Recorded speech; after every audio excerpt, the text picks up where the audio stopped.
5 infos transferts, une main et des dessins, c'est tous les vendredis ou plus. T'as reconnu, c'est la Dépêche Mercato saison 2 et ça commence maintenant.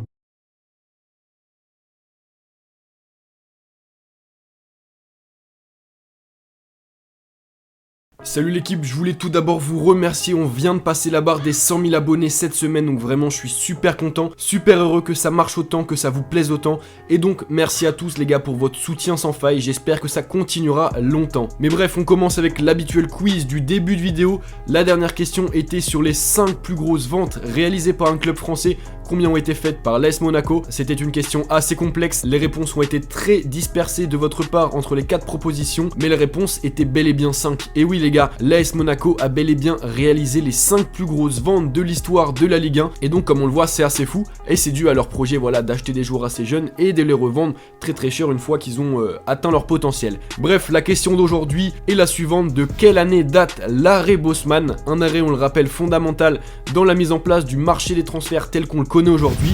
Alors, réponse 1, il date de 1991, réponse 2 de 1993, réponse 3 de 1995 ou bien réponse 4 de 1997. Répondez en masse les gars en commentaire et je vous expliquerai peut-être un peu ce que c'est dans une prochaine vidéo. Bref, on commence avec Diego Godin, évoluant pour la 9e saison consécutive sous le maillot des Colchoneros. Le défenseur uruguayen, en fin de contrat en juin prochain, devrait quitter le club madrilène pour la Serie A et l'Inter Milan. En effet, selon Sky Sport Italia, le joueur aurait déjà trouvé un accord avec le club milanais et il aurait même signé un pré-contrat de 2 ans. Sur les tablettes de Manchester United ou encore de Manchester City, Diego Godin aurait donc choisi la Lombardie et aurait, selon le journal italien, déjà passé sa visite médicale de manière plus ou moins secrète. Alors, Godin à l'Inter Milan l'été prochain, c'est vraiment sur le point d'être officiel. Je mets donc les gars un très gros 90% sur la barre des probabilités et je pense vraiment que ça va être officialisé dans les prochains jours. On continue avec la Ligue 1 et l'AS Monaco avec 2 grosses infos qui sont sorties cette semaine.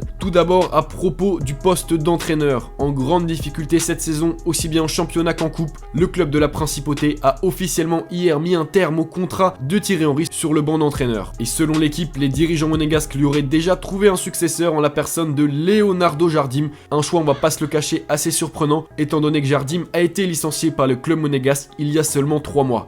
Selon le journal français, l'arrivée de Jardim devrait être officialisée dans les prochaines heures. Ça sera d'ailleurs peut-être même officiel au moment où la vidéo sortira parce que je la tourne vendredi matin, mais voilà, elle sortira vendredi après-midi. Ça sera peut-être officiel, peut-être pas. Mais bref, c'est quasiment fait. Donc je mets un 85% sur la barre des probabilités. Dites-moi en commentaire si vous trouvez que c'est une bonne nouvelle ou pas. Personnellement, je trouve que pour la crédibilité du club, c'est un peu moyen. Mais bon, on va voir ce que ça va donner parce que Leonardo Jardim, c'est un entraîneur que j'admire beaucoup. Donc voilà, ça me fait quand même plaisir de le revoir en Ligue 1. On reste d'ailleurs à Monaco avec l'info suivante, puisqu'en plus de faire revenir Leonardo Jardim, les dirigeants de la Principauté auraient également jeté leur dévolu sur le joueur de l'Atlético Madrid, Gelson Martins. Selon Sky Sport, le Portugais recruté cet été par les Colchoneros serait sur le point de rejoindre la Ligue 1 et Monaco sous la forme d'un prêt. Le journal espagnol La Cadena Cope affirme même que le joueur offensif un temps annoncé à Newcastle devrait officiellement rejoindre Monaco au cours du week-end. Affaire à suivre là aussi, mais ça me paraît également très plausible et ça serait un renfort de choc pour l'AS Monaco sur le plan offensif. Je mets donc un 75% sur la barre des probabilités. On file maintenant à Paris car cette semaine a été très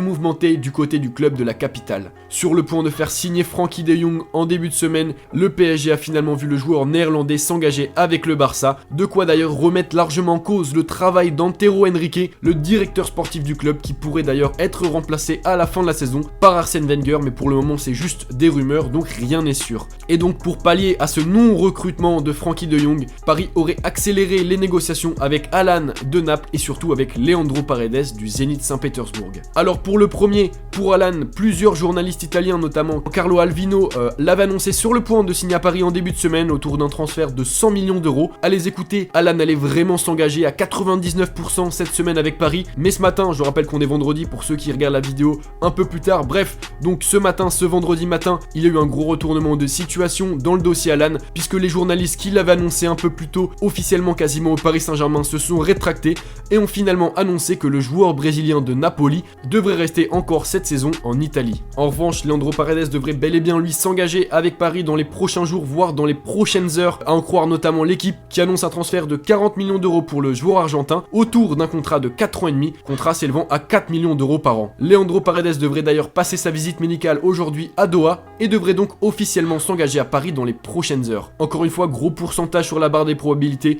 avec un gros 80%. Et oui les gars, cette semaine il y a eu très peu de rumeurs un peu folles, un peu loufoques. Il y a surtout eu des officialisations, des gros rapprochements ou juste des retournements de situation, ce qui explique pourquoi les pourcentages sont très élevés ou tout simplement nuls comme pour Alan. En bref, Balotelli s'est officiellement engagé en début de semaine à l'Olympique de Marseille alors que Nkunku, le joueur du Paris Saint-Germain, aurait entamé des négociations avec Arsenal, mais pour le moment il n'y a que très peu d'informations. Enfin, Mehdi Benatia sur le départ de Turin en fin de saison hésiterait entre le Qatar et l'AS Monaco.